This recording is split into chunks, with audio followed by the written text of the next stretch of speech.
I'm Dana Denha, and you're watching FYI. Emergencies can occur when you least expect, although you may be prepared when a situation arises. Are your kids? Huron Valley Ambulance, or HVA, is always here to help, and even in ways you'd least expect. HVA hosts Camp 911 to get kids thinking about safety and how to react when a disaster strikes. They're learning CPR, they're learning first aid, going to the emergency room, going to the fire department. So basically our focus is preparing the kids for emergencies. We learned lots of stuff on what the Milan Fire Department does and how to be safe during a fire. They're going to take them through all the different trucks, teach them the different types of trucks, like the difference between like the engine and the rescue and the different types of trucks that they run. Show them some of the equipment like the Jaws of Life and those sorts of things. And then just kind of what the daily life of a firefighter is like.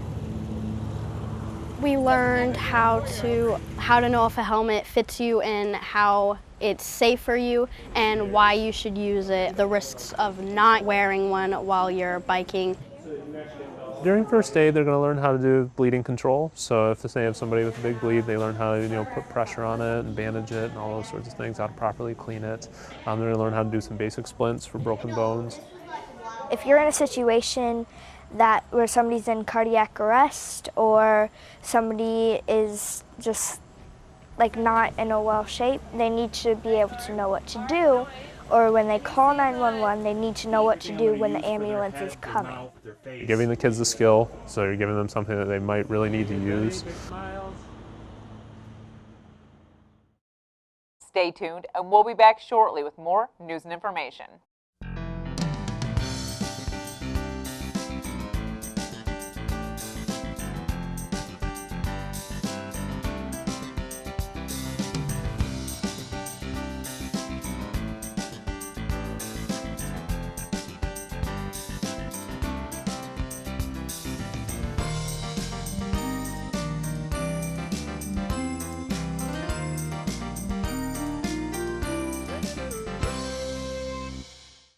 For 20 years, the Yankee Air Museum has been bringing the best in aviation right into our backyards during their annual air show. High-flying action, daring maneuvers, pride in our country and its rich history are celebrated during the Thunder Over Michigan Air Show. What drives us each year is to make sure that we are constantly bringing items and bringing aircraft and doing things with the aircraft that other shows don't do. We also focus on our military. We focus on our military past and also present. This is a place to honor veterans, to learn about history, the stories that help defend our nation, and meet the men and women today, many modern military air crew members that are defending our freedoms today. You're going to see a lot of precision flying at that. You're going to hear a lot of noise, and there's going to be a lot of thrills as well. Safety and precision are key as the Thunderbirds prep for their headlining flight. I went to the Air Force Academy, graduated from there in 2002, and started flying the F-16 thereafter. So I'm doing it for a long time. I got 4 combat deployments. It's kept me safe through all those, and happy to be able to show what the F-16 can do to the general public.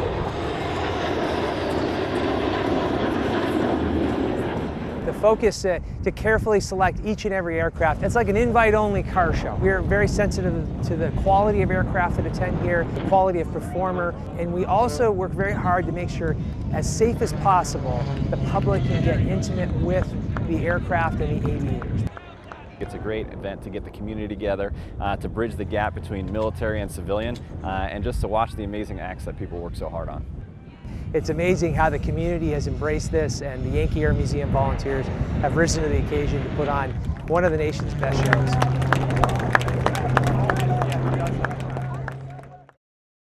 We're heading back to school, and now is the time to review some safety measures to keep everyone safe throughout the year. Learn some back-to-school safety tips in this month's City Roundup in 60.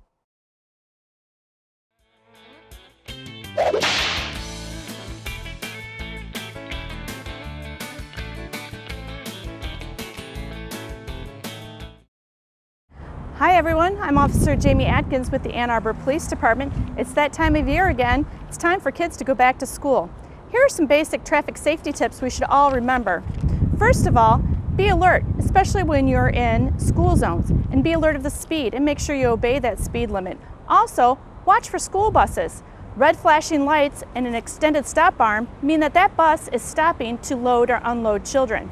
We have 19 different locations across the city that are staffed with crossing guards. They help cross our children and get them safely to school. If you see a crossing guard in the intersection with their stop sign held up, make sure you stop and wait until that crossing guard has cleared out of the intersection. Don't block crosswalks. If you're stopped at a red light, waiting to turn, or looking for a parking space, make sure that you steer clear of the crosswalk so that people don't have to walk around your vehicle and possibly put themselves into moving traffic. Remember, folks, it's our job to keep kids safe as we go back to school this fall. Thanks everybody for watching, and parents, I hope you have a great and safe start to your school year. When you drive by a cemetery, do you ever wonder about the people that once thrived in your community? Read a tombstone and think what their life could have been. The Saline Rotary Club is giving us a glimpse into the past during their Oakwood Cemetery Enactment Tour. Joining me is Ginger Winter, Rotary Chair for the Cemetery Enactment Tour. Welcome to the show, Ginger. Thank you. So why don't you talk about why this was started? Why did you want to do a cemetery tour? Because it seems a little dark, but it also seems like a little fun. Well, we wanted to give back to the community in some way. 3 years ago was our sesquicentennial. And so we got the idea that maybe we could give back by sharing about the lives of the people who were the pioneers that founded our community. And so we got very involved in finding out how to do this in a way that would be educational and informative. And I did call Plymouth and Northville and several other areas that I knew did enactments. Mm-hmm. And we came up with the best way to share is actually just not telling I'm an educator, but using all our senses and having people enact the lives of those people. They stand next to the tombstone and they give information about the lives. And it is fascinating, and it's giving back to the community their roots. How do you find out the information about these people? Well, I have a committee that I work with, and Bob Lane is our historian in Saline, and he gives us the names of people that he feels like would be interesting for us to study. And we take about 4 or 5 months, each one having 1 or 2 that they're researching. Mm-hmm. We use the library, of course, you know, the computer, everything that we can to put together information. Once we have the research, I'm usually the person that puts together the 3-minute dialogue. And we usually have 12 to 13 enactments for that afternoon. Wow. It's about an hour. And why Oakwood Cemetery? Is that do you do a different one every year, or? There are 3 cemeteries near Saline that we can do enactments. Bob has a big file. But we chose Oakwood because it's right on Michigan Ave as you go out of Saline toward the Irish Hills. It's on the corner of Monroe and Michigan Ave. It's very visible. And that's where so much of our history lays. You talk about the people that you're researching and stuff, but are some of these people maybe locally famous, or they're just like the regular person that lives in Saline? Well, it's everything. It's the common man in the 1800s. It is people who have done unusual or dramatic things. It is a way for us to share with our youth and our citizens what people did in the 1800s. And the stories are amazing. Well, and I'm sure it's just interesting to hear about what their lives were like in the 1800s, because the way our lives are now is so different. Even when I think about like when I was born in the 80s and now what 2018 is like, it's a huge difference. It is. And it's good for our youth, I think, to really understand what many of the pioneers went through, the hardships, everything that today would be almost completely out of the realm of their imagination. When is it? It is Sunday afternoon from 2 to 6, September the 30th. But because it is outside in Oakwood Cemetery, we have a rain date of the following Sunday, October the 7th. Okay, so Again, just in the case. same time. Yeah. And you have to get tickets in advance? Yes. In fact, it works beautifully if you go on the website, and it's the Saline Rotary website, and there's a special thing on the card that we pass out, and that has exactly how to get there. And then you set a time that you want to go through. In other words, it's from 2 to 6, but maybe it's going to be convenient for you at 3:15. Yeah, because you said it's an hour.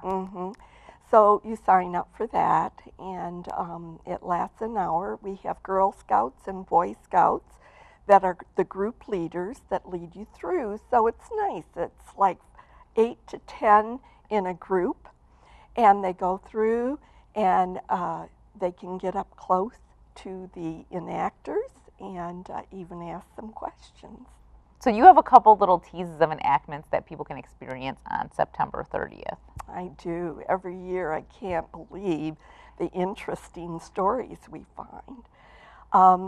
Starting out with, well, we have a Confederate soldier standing next to a Union soldier telling their stories. Then we have ordinary people. I say ordinary, but are they really? Miss Gillette, Lucretia Gillette, was for 40 years the photographer in Saline. She was very well known. I can't say she was very attractive, but there is a story about her that a gentleman wrote a song that's called Our Mission, and it was sung to President Lincoln, and he put on it dedicated to Lucretia Gillette. Wow. Then also she mentored quite a few people. Next to Lucretia, the next person you're going to see would be Levi Haynes. And Levi was a businessman, but he made his name when he moved out west with his son and son-in-law and daughter. And he developed a strain of wheat that made him wealthy. Ooh. But he also, his oldest son, Frank, did something amazing. He took pictures of the Yellowstone National Park, and he became the photographer for the Pacific Railroad. And it's amazing what his pictures did. Oh, that's a great tease. So we're just about out of time. So why don't you tell people why they should come? We were talking a little bit about the show, before the show, about, you know, after so many generations pass, when you lose a family member and then you're gone and then, you know, maybe your kids are gone, people don't really know anymore. Like, your great-great-grandkids don't know who you are necessarily based on what your family is telling you. Exactly. So a lot of history is lost from the normal person if you're not hugely famous. Yeah. We do second graders, by the way, a performance, and they're all excited about learning about Henry Ford, who was not buried there but was very active there. Mm-hmm. But it's so important for us to know our roots. And I got a phone call last year from a lady who was all excited, and she said, "You told the story of my great-great-great-grandparents." And she said it was so wonderful hearing what they did. And actually, her mother, her great-great-great-grandmother, was a daughter of Mr. Traver in Ann Arbor. And her name was Catherine. And Mr. Traver had about 8 children. And he named streets. Yeah. Ever heard of Ann or Catherine streets? And so it was so fun for her to really understand what her parents went through. And we have so many unbelievable stories that really make you think about what it was like at that time, and maybe even inspire those people that go to the tour to really find out more and inspire them to do more in their communities. I had one person, we do a survey at the end, and she said, I have gone past Oakwood Cemetery on my way to my work for 15 years, and I never even hardly noticed it was there. Yeah. And she said, now when I go by, it comes alive for me. That's amazing. And it sounds just like a great event, and I think many people should take advantage of it. Thank you so much for coming on the show, Ginger. Thank you very much, Dana. For more on this and other programs, visit a2gov.org/watchctn. Thanks for watching, and tune in next time to FYI.